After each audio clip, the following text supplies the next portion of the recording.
What's up, Sam? Yo, Hey, man. hi, Nile. How you doing, man?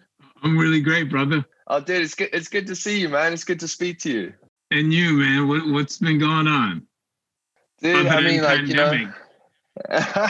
yeah, man. I mean, it's crazy. It's like the album's going out, and like, our song just got added to like the Radio One playlist, and it's on like the radio and like in Australia and all this stuff. But it's strange because I'm still in the same room every day. It's like nothing Right. really changes. It's like, the wealth of experience is like narrowed, but there's all these kind of amazing things happening. So yeah, it's a very strange time for sure. It's odd, right? Because normally we'd be out promoting a song and doing gigs and whatever, and now we just have to watch it, which is really weird.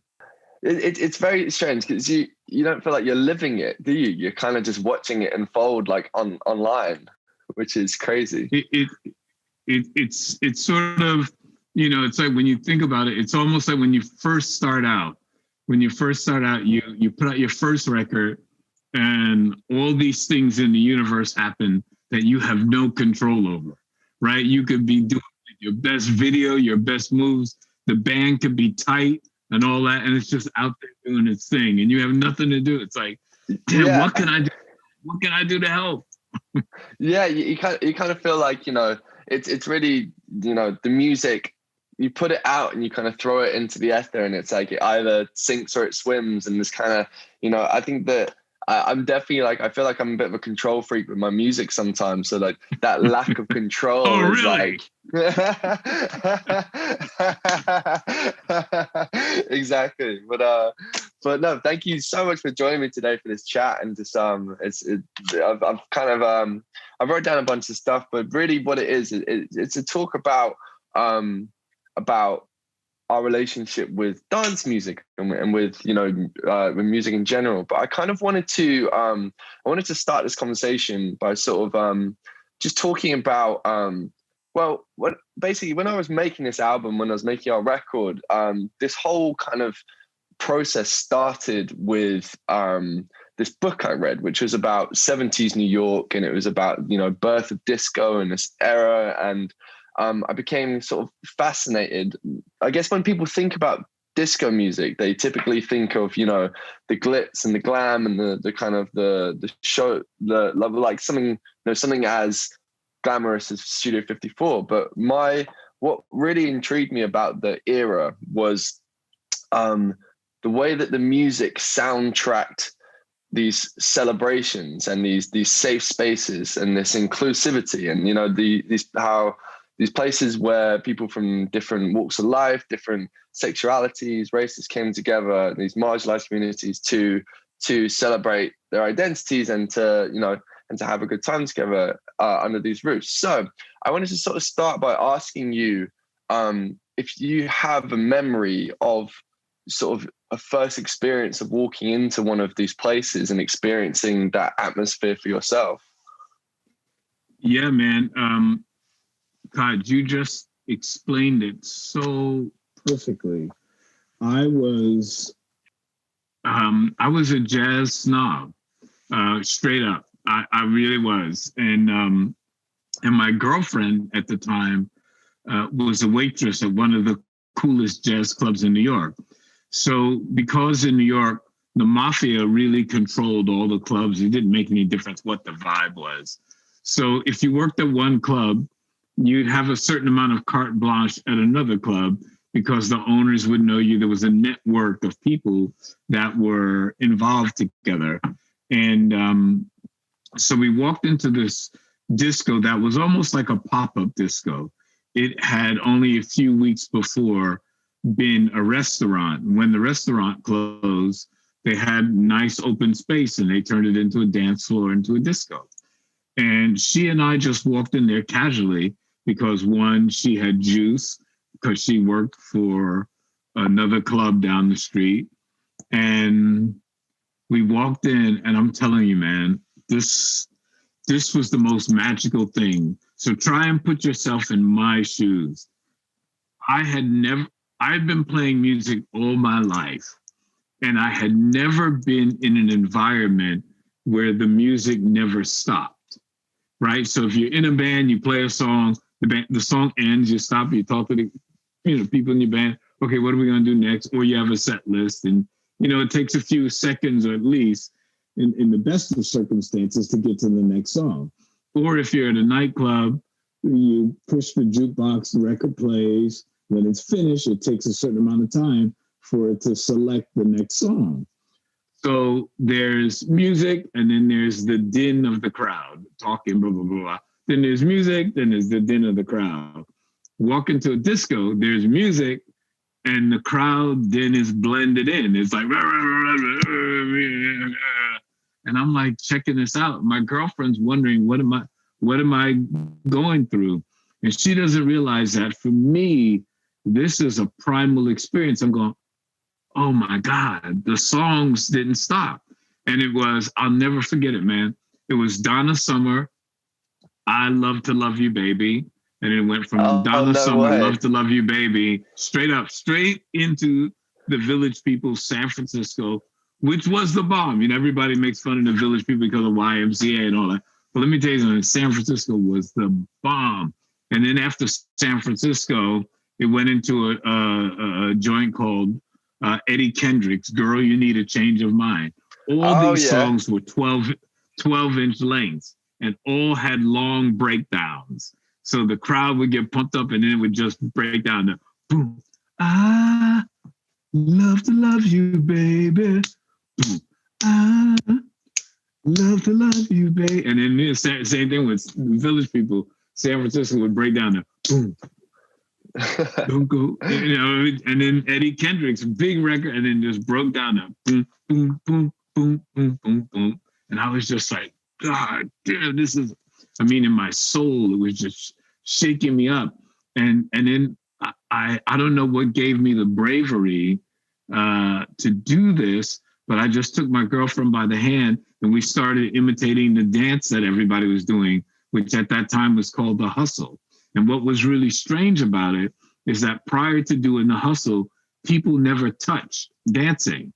So everybody was like, since the twist, everybody danced on their own. And then even after the hustle, when hip hop became popular, still people didn't really touch. They went back to dancing apart. But so this magical moment of music that didn't stop and people touching, strangers touching, by the way, right? So if you saw a girl, if you saw somebody that you want to dance with, you roll over to them and say, hey, you want to dance? Okay, great. Bang, you start hustling. Yeah, let's go. It was like jamming. It was like I'm telling you, man, for a person like me, it was as if I had gone to Nirvana or heaven or some other magical place. And that hit me. So it was the music, the disparate crowd, the fact that we could dance and we could touch and we could be cool. And I distinctly remember the crowd was primarily white, but a lot of Puerto Ricans, a few Asians, and a fair amount of Black people. So it was a real disparate mixed crowd and everybody was cool. And was that a rare thing to see at the time, kind of those crowds mixing and kind of that togetherness and dancing together? Was that kind of something new to you at the time, or it was new to me because I was into jazz mainly. And so the clubs that I went to were jazz clubs where most people were seated. So you would just sit there and listen to people and man, and it was all that kind of thing. And it was so strange because typically in the clubs during those days, when a person took a solo, some of his bandmates would leave the stage. So it was sort of almost like the opposite of this kind of club where everybody was around you and wanted to celebrate what you were doing. Like, were your steps great? Were your, it was, man, it was, it was loving. And I never really saw that at a club ever. Yeah. And a lot of, so I take it that experience then kind of filtered into your music? Because so much of your music over the years has this huge celebratory joy in it, you know, whether it's like we are family or if it's good times, or, you know, there's this literally in your music and lyrics, there's this kind of message of togetherness and this feeling of like overwhelming celebration. And is that an intention that you go into the studio with, or is that just kind of something that is in your like DNA that you want to share, or is it just a result of those experiences? I'm guilty as charged on both counts, Your Honor. It's something that I target, because typically when I write a song, it starts out with a non-fictional premise, right? It's something that happened, and now we have to build it into a story. So you have to add fictional elements to tie it all together. But usually I'm reacting to something, and that reaction is so strong that I fixate on it. And then I start to unpack it. Like, now, how do I change this into a story that relates to your life, even though you weren't in that situation with me?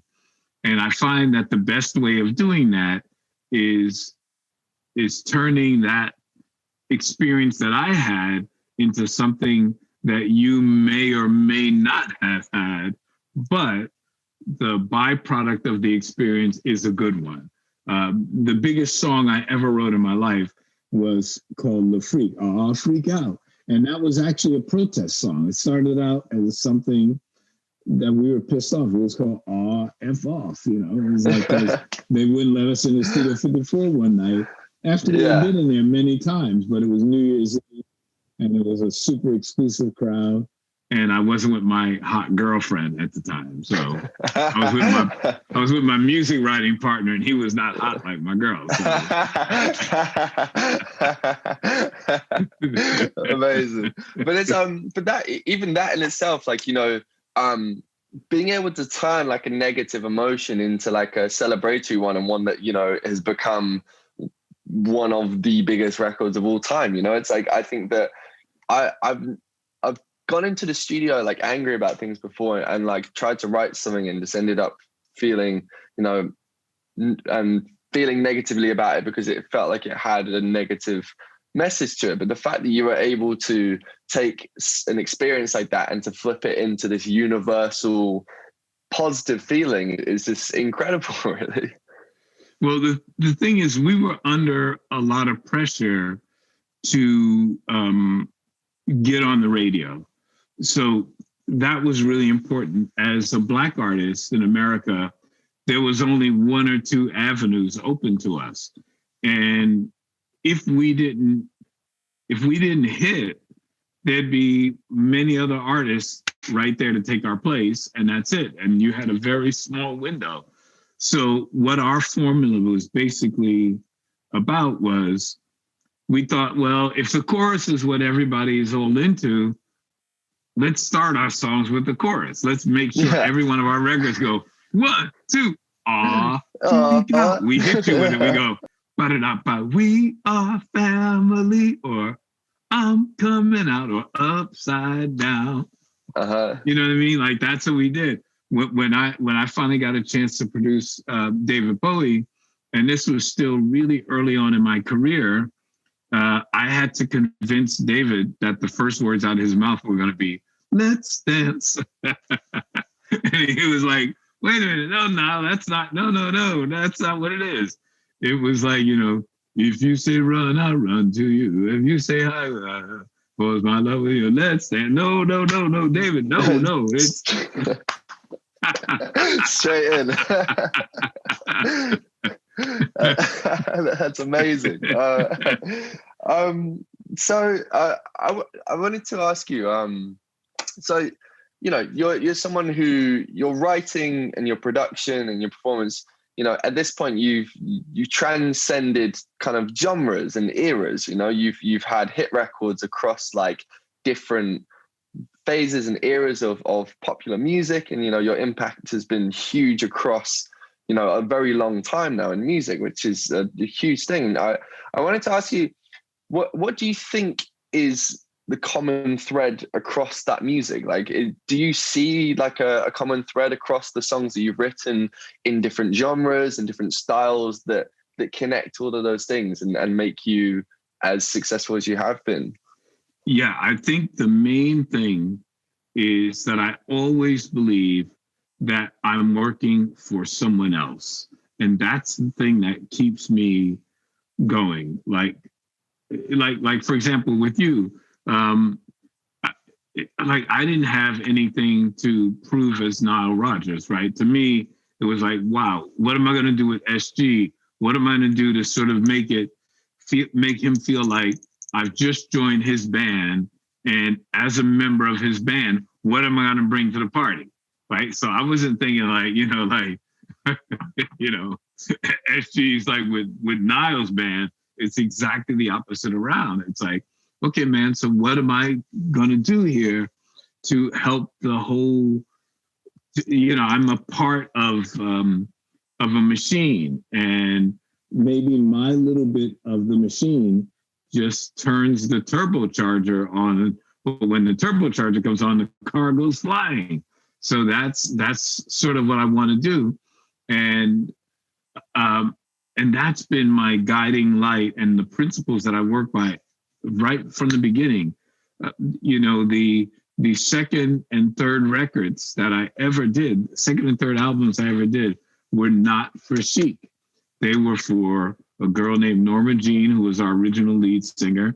And the second album was Sister Sledge with We Are Family, He's the Greatest Dancer, I'm Coming Out, Upside Down, not I'm Coming Out, but Boston Music. It's funny, I forget. Like, okay, right, I had a whole bunch of hit records, right? One so right many behind me.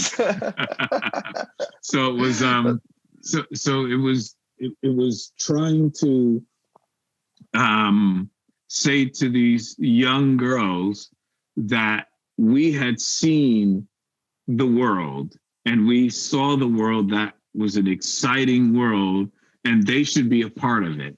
Now, we hadn't met them yet. Honestly, when they walked into the studio, we were finishing up the last lyrics to We Are Family. We had recorded the entire album. All they had to do was come in and sing what we had already sang.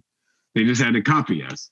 And we only felt bad about it after they made us feel bad, because we thought that's how you made records.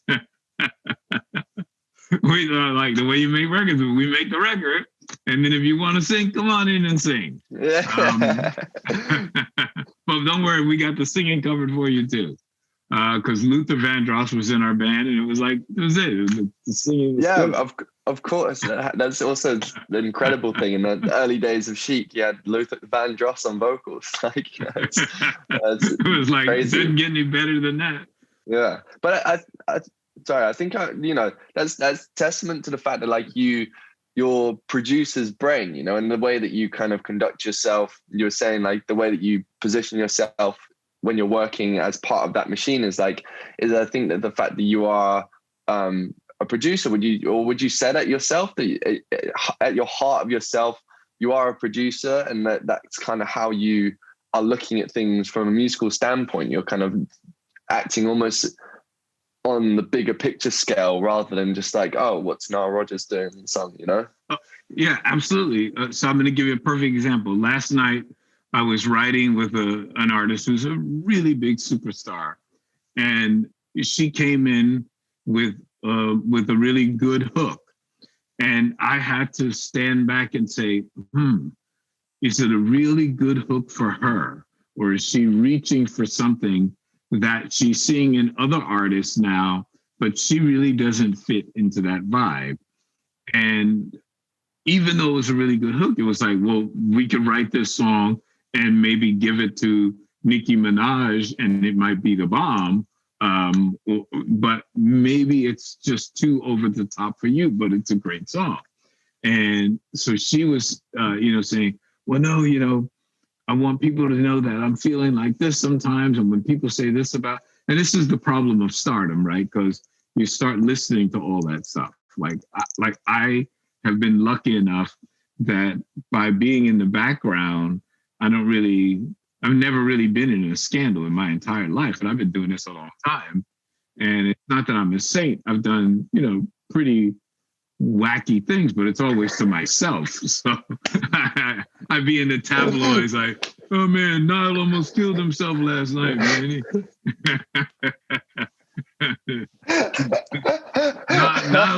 Nile cheated on himself last night. So it's so I'm very, very empathetic. I can understand how this artist may want to go into a territory that feels really hot for her right now. But then you say, well, you know what? You did have the biggest record of blah, blah, blah. And it was actually the longest record on the chart that year. Maybe that audience hasn't gone away yet. And you just need to remind them of how dope you are, but also try it like this. So we should do something new, but in a way, it's the producer looking out for her. And it's saying like, man, this is a good song, but is it a good song for you? It's like the thing that I loved about working with you is that like when you have a lyric like, honestly, this lyric kills me. Just, I know you got friends in the bathroom stall. I'm done. That's the bomb to me. It's like, oh man, it was so funny because going into the session and being excited about it and having been like a fan of yours for a long time, there was always this thought in the back of my head of like, I wonder how Niall's going to feel about that lyric. And then I watched your Breakfast Club interview a while back, and you were talking about like back in the 70s, and you were like, I was in the bathroom stall, but I was like doing something different back in that day. And I was just like crying, laughing to myself because I was like, oh, he gets the lyric. Like, yeah, honestly, I used to spend the night in the girls' bathroom because in girls' bathrooms, they all have stalls. In guys' bathroom, we have long urinals and a few stalls as well. But mainly, we go urinate like animals at a watering hole. So when you're in the women's bathroom and you are taking up space, the whole Studio 54 disco world was so magical that I honestly, and when I say this, I mean this with 100% honesty and truth, I never remember a girl ever asking me to leave her stall while she used the toilet. Now, probably because I had a huge amount of drugs, and in those days that was the thing. And the experience was so mentally liberating for both people, for the girl and the guy. She never felt intimidated because I certainly would have left. I'm not that kind of guy. If she said, oh, excuse me, I have to use the toilet, I'd say, oh, okay, cool, no problem. I wouldn't say, oh, yo, this is Niall's toilet. You got to use that other one. And these are my bodyguards. You got to go use that other one. I didn't roll like that. I've never had a bodyguard in my life. It's not me. So it was just part of the vibe. So we used to hang out there. Girls would come in, they feel comfortable. They're almost like they've known me their whole lives. And that was the magic of the era. And I have to tell you that thing, probably some newspaper talked about, when you go into Studio 54, there's no difference between the girls' bathroom and the boys' bathroom, because also there were trans people, there were, all sorts of, people with different philosophies. And that was probably one of the most liberating things, that if we could drink together, we can get high together, we can make love together, we can certainly go to the bathroom together. I mean, what's the big deal? And that wound up becoming, honestly, a thing all across America. I remember once going to a family restaurant in some weird little town where they used to lynch Black people, right? And it was just my Studio 54 mentality. I walked into the woman's bathroom, did my business, hit a couple of lines of coke, came out and nobody said a thing. And I was like going, wow. And it's funny, I wasn't doing it as a protest or any kind of statement. That's just the mindset that we all had. And believe it or not, even these older family type of people thought it was cool because they were just thinking, oh, he must be a disco guy or something. That's so insane. That's amazing. That's so crazy. I wanted to ask you, kind of in the context of that and talking about, clubbing in that time and stuff, your music, and you've been sampled and you've played on records that have been big club records in recent times. Like, have you spent any time in clubs in the last kind of like 5-10 years or so? Have you kind of like been to the modern version of clubbing, and how has it kind of differed to those times and the atmosphere and the context of that? Yeah, so I have been, unfortunately, I don't go as much because typically I'm working. So the only time that I have a day off and I'm in a town and I have enough time to go clubbing would be if I were in the south of France or Ibiza, or or a place like that where I'm there for a few days. and it's a little bit different now. I hate to say it, because if I go into a club, the DJ is a friend and I want to talk to the person. And it doesn't make any difference whether it's a man or a woman. It's somebody that I've worked with, it's somebody I know, I respect. So we go and we hang out together. And it's not like, I could say, wait a minute, I'm gonna go hit the dance floor real quick. It's like right, yeah. So it's not like that. Yeah. It's like if I see Carl Cox or something, I'm gonna run up to him. It's be like a love fest or something like that, or you know what I mean. No, completely. I guess the context changes as well, in terms of obviously anyone on a dance floor is going to be like, oh, there's Nile Rodgers, front left, sweating, cutting shapes, dancing around. So I think people would be like, people would interrupt your dancing to take a photo and stuff. But also with those, you've been a part of some huge records through sampling too. And so, for instance, the example that springs to mind is Mojo, Lady Hear Me Tonight, which is Soup for One. Obviously, it's the right, and I wanted to ask you how it felt sort of with your music being sort of recontextualized in different eras and stuff, and how do you, as a producer and as someone who makes music, and how do you feel when you hear those records? And is it difficult for you to love those records after someone's kind of reinterpreting your vision for something, or is it something that you enjoy hearing? Or yeah, man, I gotta tell you, I love it. Sometimes I stand back and I go, God damn, that was clever. It takes me back to a night I was on an airplane and I was flying from California back to New York, and I was asleep. I was just sat there knocked out, and then somebody snuck up behind me and put headphones over my ears, and it was Notorious B.I.G. and it was it was Mo Money, Mo Problems, and I was like, damn, this is so clever. This is so clever. I mean, you hear Diana go, I'm coming. And when they go, I don't know what they want from me looks like. And I'm going, oh my God. And both records are happening at the same time. And I'm going, damn, the whole concept of compound sampling and it wasn't even, and it's interesting because if you think about classical music, so whenever we have the recapitulation, and then we start to do counterpoint, it's because the initial melody so well that now you can introduce a secondary melody because the other thing is locked in your head.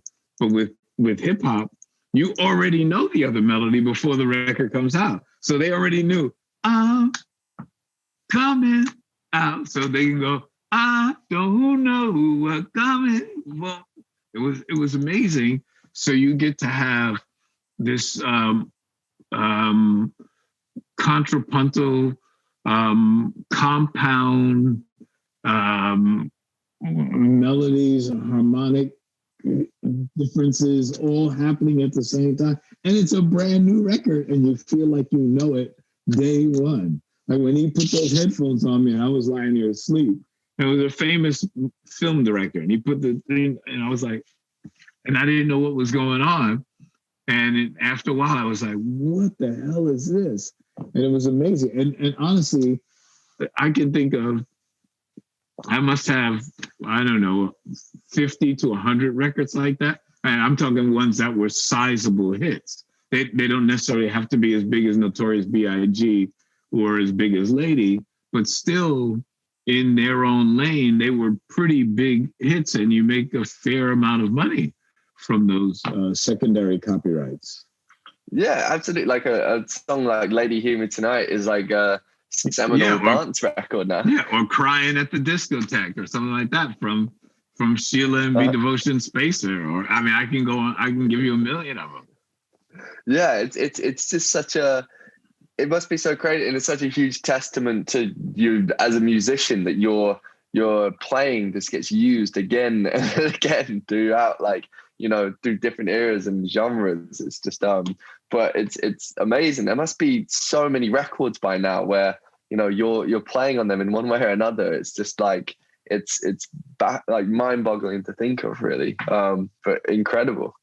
I have, like, honestly, if I don't have 100 records coming out this year, I don't have one.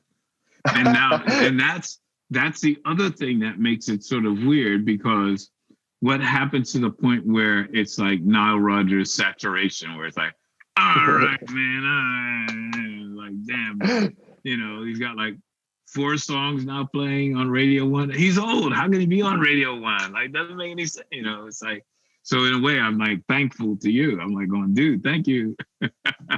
Do you feel like, has there ever been a point in your career where you felt like that has happened, where you felt like you've been so synonymous around or dance music, and kind of your music's been so widespread that people were almost like, it's like Nile Rodgers, he's just everywhere, and you felt that kind of negative reaction at all? It's happened a couple of times. It happened when we had the first disco backlash, Disco Sucks, the end of summer of 79, or middle of summer of 79.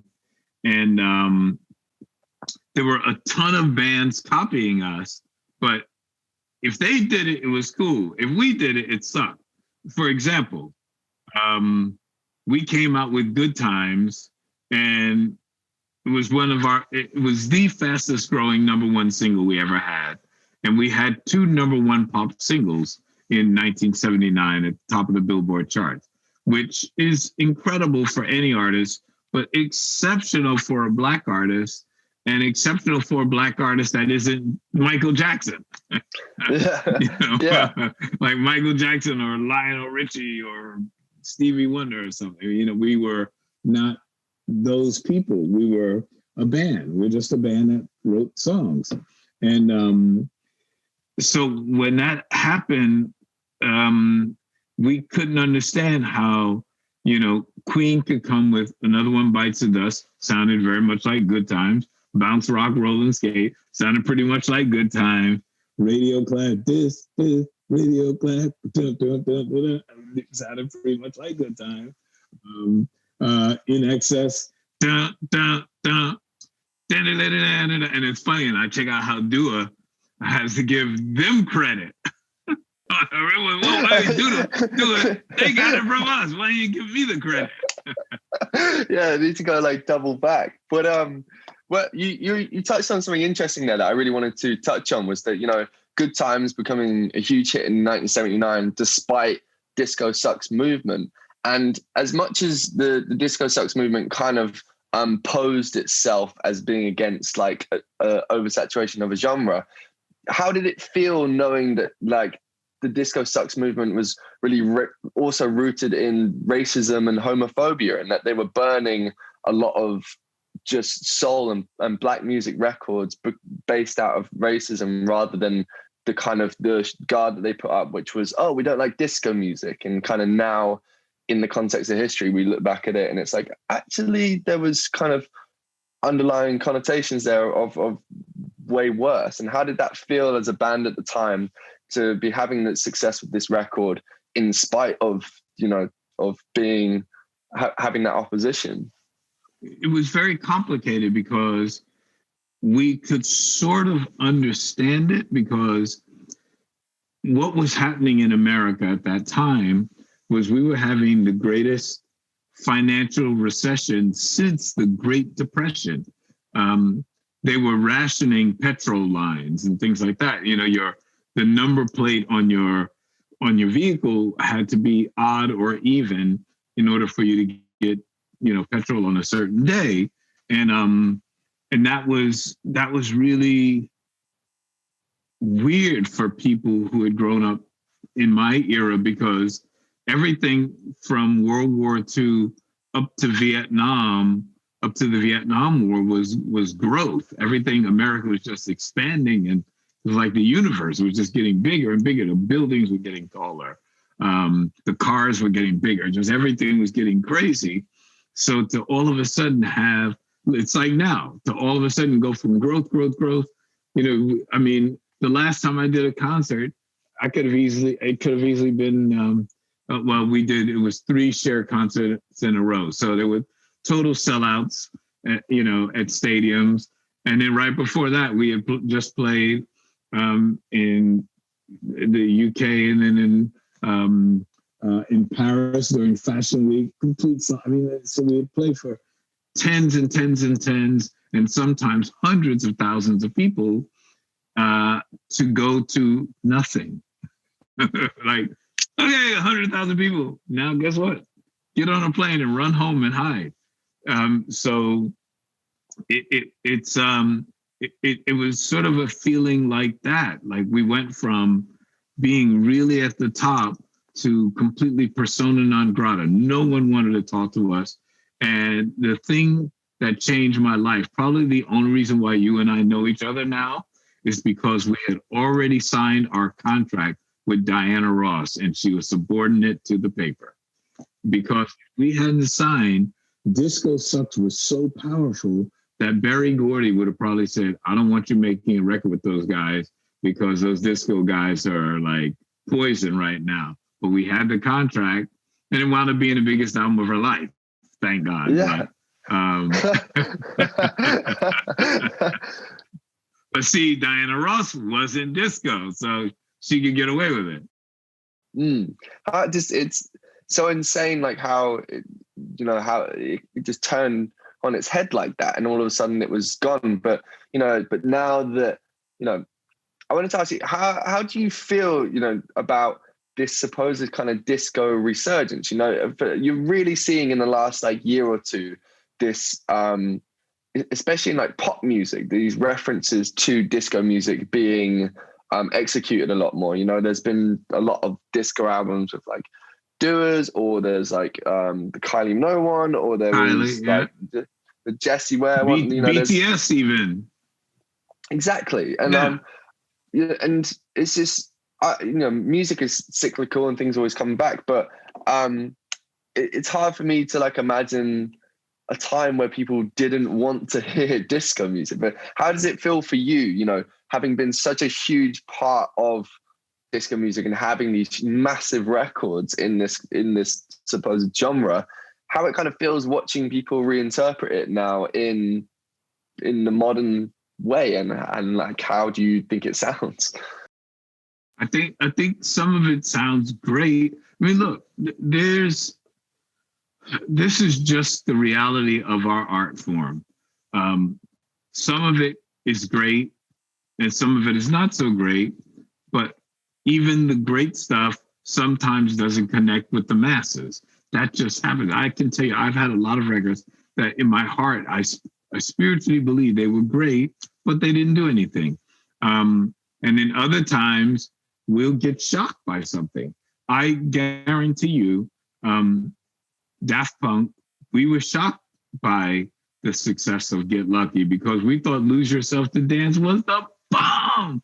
Like, how could you have a record more funky than Lose Yourself to Dance? That shit was killing. And we knew that when we dropped that, it was like the world was going, it was like we were going to lay waste to the world. It was like, okay, we set it up with Get Lucky like Michael Jackson, right? You put that one out and people go, okay, great, they got a new record. And you go, bam, ding, ding, ding, ding, ding, ding.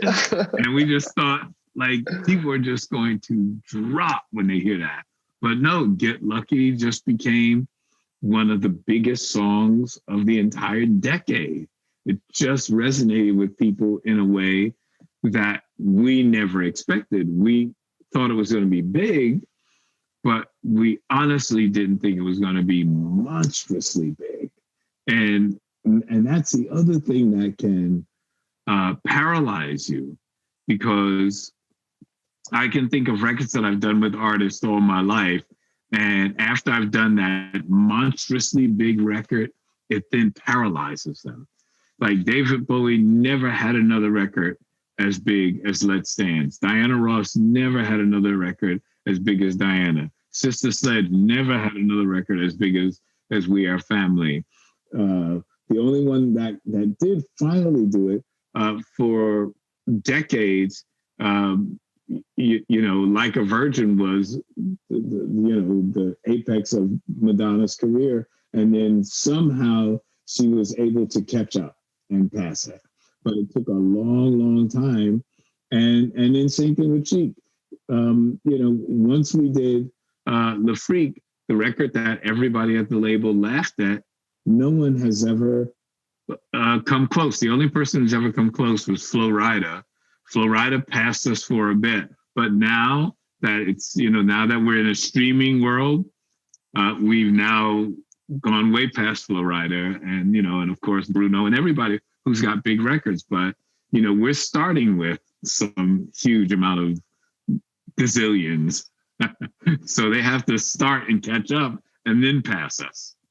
So it's, I think as a creator of music, I think we've all felt that feeling when you leave the studio and you're like, we made something fucking hot today. You know that feeling when you get in the car and you're just like, this thing, I don't know if it's a hit, I don't know if it's not, but this slaps. Like this has it. I mean, after the fact, we realized Get Lucky really is great. It really, really is great. But I mean, what's the song that we did the full length video to? Lose Yourself to Dance. We were 100 dancers and the whole big thing in the spaceship and all that stuff. Get Lucky was nothing. We're just standing on stage and doing this and that's it. We could have shot it with an iPhone. Yeah, I mean the Lose Yourself to Dance video is incredible. It's so sick. Such a good one. You guys have the like sequin suits and the like it's so good. And on that, I wanted to talk to you a little bit about fashion. So you've previously mentioned that seeing Roxy Music on stage and British bands kind of inspired some of the early chic look, and you yourself, you're an immaculate dresser. Like every time I've ever seen you anywhere, you just like, you look incredible. And what does fashion mean to you as an artist and performer, and how does it tie into what you do as an artist? It's really a statement that I can make when I don't have my guitar in my hand. A very famous jazz musician. I grew up in a jazz household, and I remember a very, very famous jazz musician who was always impeccably dressed to do his performances. And one would think it was almost restrictive because he was just so dressed to the nines. And by the time he finished, of course, the garments were completely sweaty and funky and maybe I have to throw them away or something. But they played so hard. I mean, they were killing, just killing. And they asked him, why did he dress like that? And he says, well, before you hear us, you see us. That's incredible. And it was like, wow, you're right. Because even when you're just walking out on stage, just for that brief moment, you haven't played a note yet, right? And the crowd is sizing you up. And when you think about being in a small jazz club, and even though they may have come to see you, they, unlike, the world before the internet,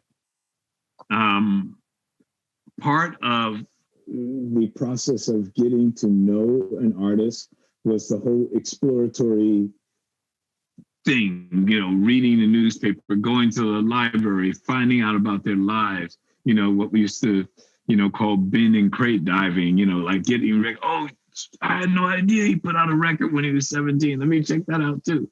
Now we can just go, boom, oh, put out a record at 17. What's so-and-so's first record? Oh, yeah, I remember that. Oh, I didn't even know that was, it was like so easy that you've lost the romance and the mystery. There is nothing mysterious now. The thing that's anything that's mysterious nowadays, you actually have to make it mysterious, right? So either it's by accident or it's some kind of publicity stunt. And what would that be? It has to be almost scandalous. Like no one, you don't get, on the front page of the newspaper of something. If you say like, oh, S.G. Lewis donated $1 million to so and so, big deal. S.G. Lewis stole $1 million from boom on the front page. Yo, man, check out my new record, man. Yeah, I stole $1 million because I want to make this new joint and bring it to the people. Okay, we got to hear this. It's true. It's as a DJ and as a record collector, even the difference between like when I was a teenager collecting records versus now, it's like that element of mystery is gone, and there's a huge amount of romance about that. It's like even when I sort of first entered into clubs at like 18, you'd hear a record and you would spend months, if not like a year, trying to find that record. And then when you found it, it was like the magic. You're like, oh my God, and I have this secret weapon now. And it's like, and it's a shame that, there is no mystery to those records anymore. It's like as soon as, it doesn't matter who plays it, it can be, it could be Fortet, Floating Points, it could be Daft Punk, it could be the most mysterious secret kept thing, and someone on the internet now can be like, boom, it's that, and it sampled that, and it's just like mystery's gone immediately. But what you say, I've never heard someone say that about the walking in a room and they see you before they hear you. That's incredible. Do you have who are your favorite designers, or do you have like any favorite designers? So I guess right now, I guess because he's such a damn good friend, is Kim Jones. And I'm sorry that Jean-Paul Gaultier has sort of left the game, because I did a theatrical production with him, and that was really fun. And I just have so much respect. And now I wear a lot of this African Dutch wax stuff by Oboye, Soboye. I think it's Soboye. And his clothing just fits me like a glove. As a matter of fact, the first time my stylist brought some of his stuff to me, she said, "You got an African body." I kept thinking, okay, was that a stretch? His clothes fit you so perfectly. Like, perfect. So now, whenever she brings me something from him, I just say, I'll take it, I'll take it, I'll take it, I'll take it. I'll take all of it.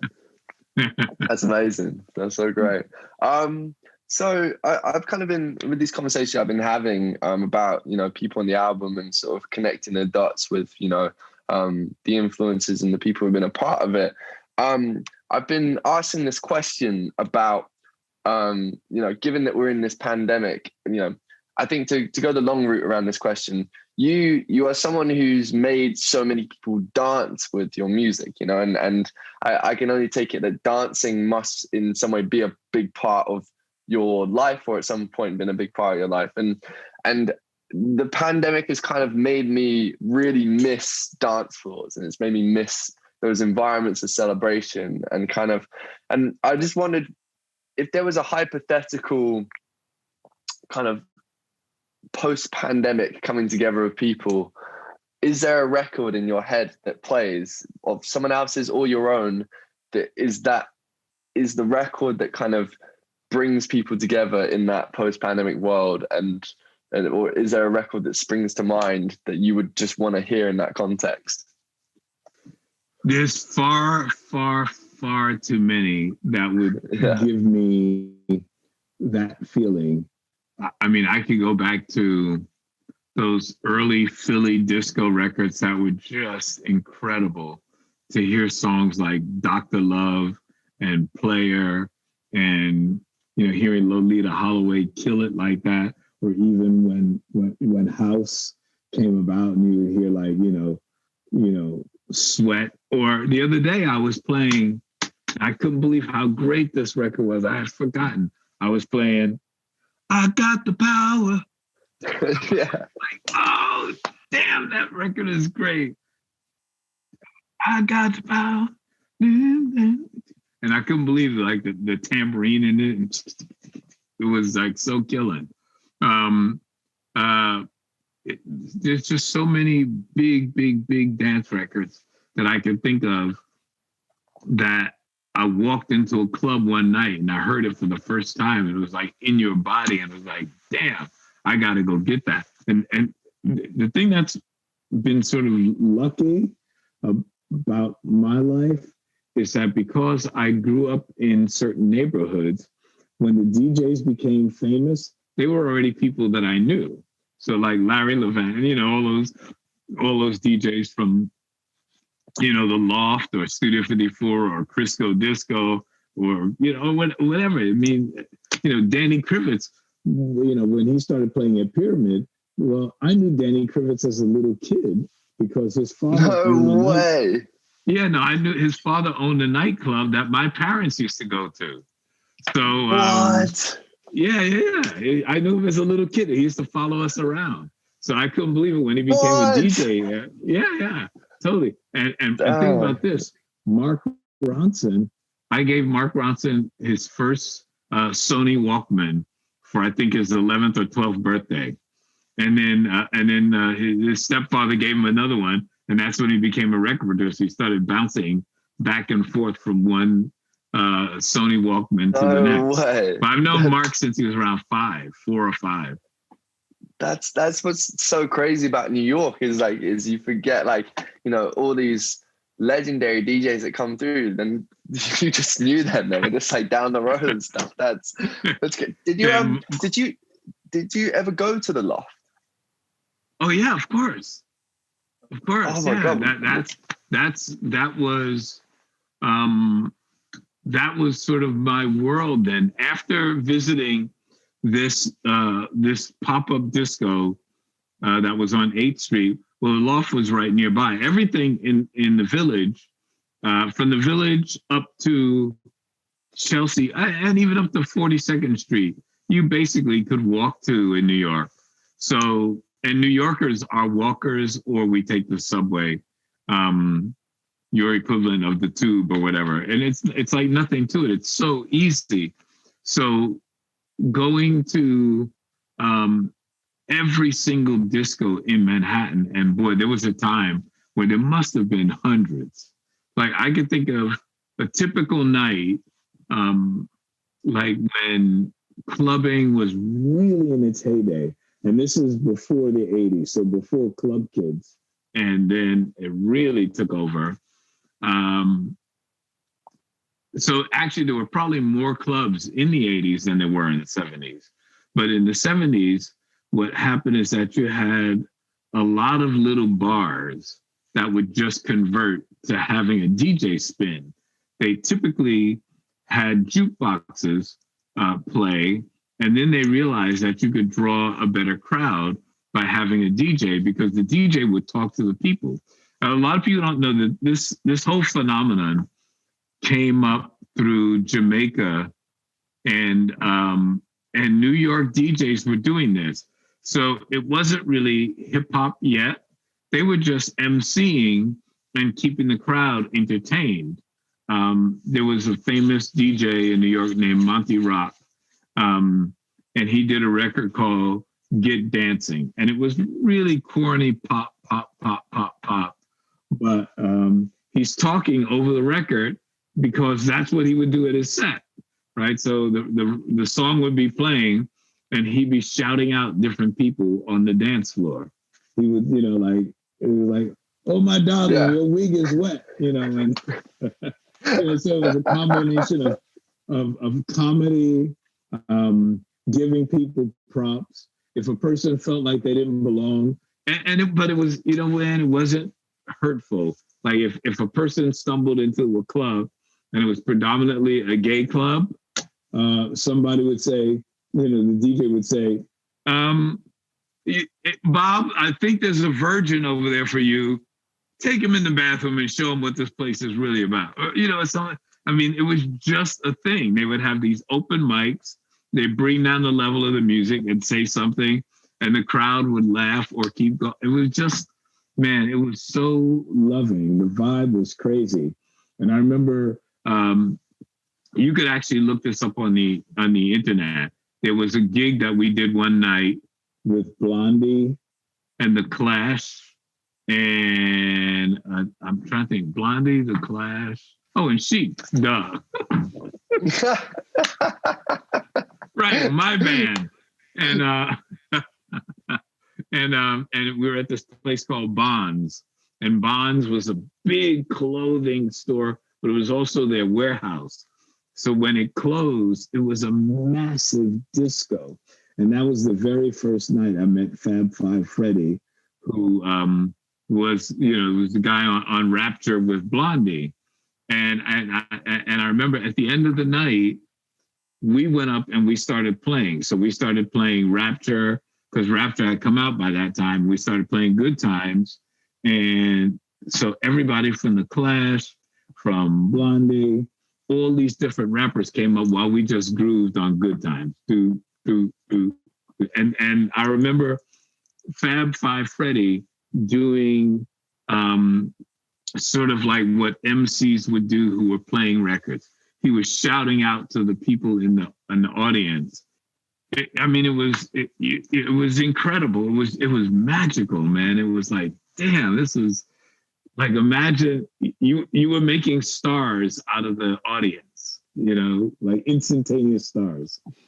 And just said, in that, like, a whole sort of, again, this sort of conversation about sampling and recontextualizing. You got the bass line, and we were jamming on Good Times, and people were emceeing over it, and it's like, and this form of like hip hop forming, and it was Kool and the Gang sampling your bass lines and stuff, and it's like, again, it's like just testament to your legacy, how many different contexts you guys and your music has been imagined. It's incredible. But I was so fascinated about that era, and in particular the Loft, because I read about it so much. It was David Mancuso, and the kind of, and the setting and the crowd and this inclusivity, and just, it's what an era and what an incredible time. See, the thing that was so magical about the Loft is that it reeked of bohemian art. Like as soon as you walk up the ramp, my God, you felt like you were in this magical, special place, man. And it was like, I used to be in the Black Panthers, and we used to have a term that we would use, and we would call it liberated territory. And if the tenants of a building took over a building because the landlord didn't have their heat on, but we go in, a lot of us, had plumbing skills. We turn their heat back on. or connect their phone lines. And then we'd set up a perimeter and say, this is liberated territory. So the Loft and almost every disco felt like liberated territory. It was like, once we got inside those doors, we were safe. So it was really unique because New York City had these very powerful cabaret laws that allowed, I don't know if the people who came from the cabaret or who enforced cabaret laws were from the police department or just from the musicians union or Internal Revenue Service. That's a really thing. I need to look that up. But I remember people would get busted for not having cabaret license to do certain things. But it was something that club owners were afraid of. But then when the 70s happened and you had the women's movement, the gay movement, Black Power, Young Lords, Black Panthers, everything, it was like, well, those laws didn't seem to get enforced that much anymore because it was liberated territory. And, it just, you were safe. Like I said, it was like going back to the Roaring 20s. It was a speakeasy. Yeah. I think one thing with this year and what, the world that we imagine after, everything that's happened in the last year is what those kind of spaces will look like in liberated territory and where those places will be in the post-pandemic world, that people will come together and form these kind of safe spaces. And I'm very excited to see. But no, thank you so much for sitting down. I feel like I could chat to you forever. And but I just want to say thank you so much. It's always such a pleasure to talk to you. And I'm so happy with the record we made, and I'm so glad that people are enjoying it and loving it too. And and hopefully we get to hang out as soon as possible when all this stuff kind of clears up. Cool. And I love that tweet you sent me the other day. Let's do another one. Yeah, I was like, let's go. Let's do another one. Let's do some more, dude. Thank you so much. No, I appreciate you so much, and I'll speak to you soon, brother. All right, man. Peace. You take care, brother.